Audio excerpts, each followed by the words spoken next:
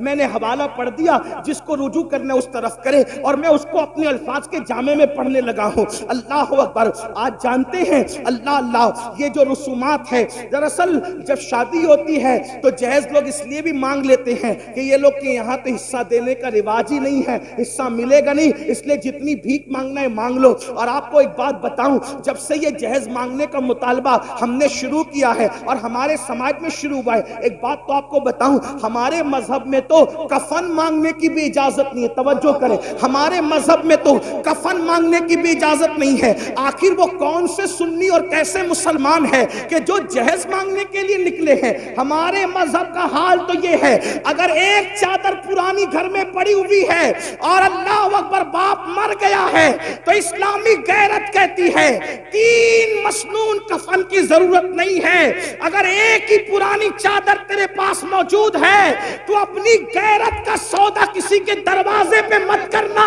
ایک ہی چادر میں لپیٹ کر غیرت کے ساتھ اپنے باپ کو دفن کر دینا. اب بھی تجھے بھیک مانگنے کی اجازت نہیں.